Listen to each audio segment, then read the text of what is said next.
O kaway-kaway diha kay tan-awan ninyo sa kanang sa Brigada News Butuan. Mga vlogger kato nagpakatag og fake news. Kasuhan na mapreso tani pero ako noon ako panindigan yun ako pagduda lang. Personal entry lang sa ko pero ako pagkatag fake news ha. Ang ako nagduda lang ko una. Kay bisag sa nga comment, kutob sa nag-comment sa akong video ang uban tagsargoy nang dili mo tuo nga ang inahan yo kuno muna may salarin ana daghan gyud diha daghan may nagpost pod pero di man gyud naangay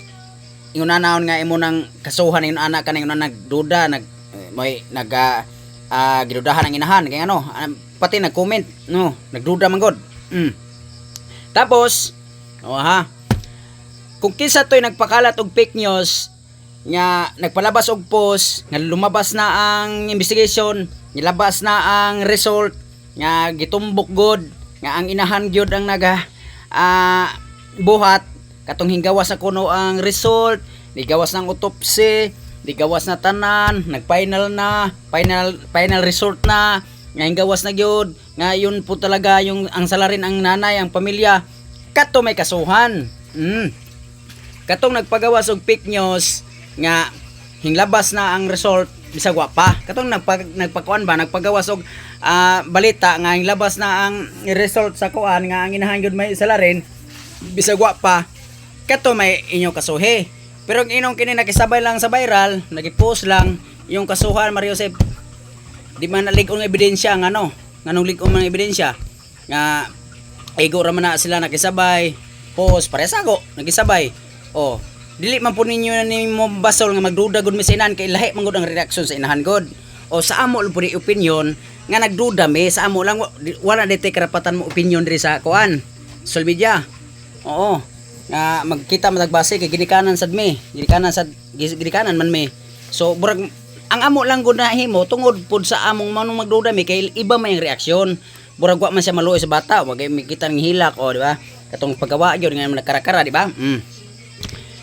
kung kaso mo, ang iyong kasuhan yun katong nagpakalat og balita nga inggawas na ang result, ingabot ang resulta, muna gitumbok na nga mo gyud ang salarin ang inahan gyud ang ginikanan. Puti kasuhan nyo. Bisag wa pa mo abot ang result, wa pa mo gawas, wa pa mo gawas yun ang final result sa investigation. Nya nagpost og una nga muna inggawas na. Kato may kasuhin nyo pero inyong kasuhan tanang kutob nagpost ko Mario Joseph kadamo. Tibok Pilipinas. Asa man tawo na ninyo nya mga lagyop ginadapit ang uban. Butang ko lang gukuan di man punay na lig-on gyud nga ebidensya kanang una lang nakisabay lang gud sa post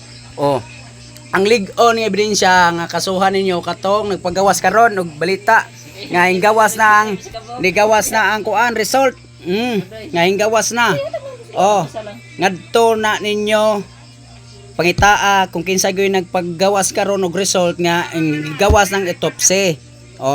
nga ang pamilya god ang gitumbok kana may kuan niyo pero yung karong tanan hastan comment apil na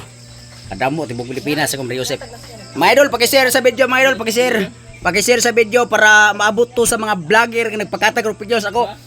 what di ra ba ko fake news ha kay ngano dili ko fake news kay ngano wala ko magpakatag og balita nga abot na ang result sa autopsy o sa final investigation nga ang inahan gitutuwa wa ko magpagawas ana ang katong nagpagawas amot kinsa ka ako nakisabay ra ko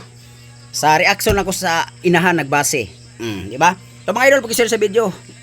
na ubay-ubay ko tani bungot sa ko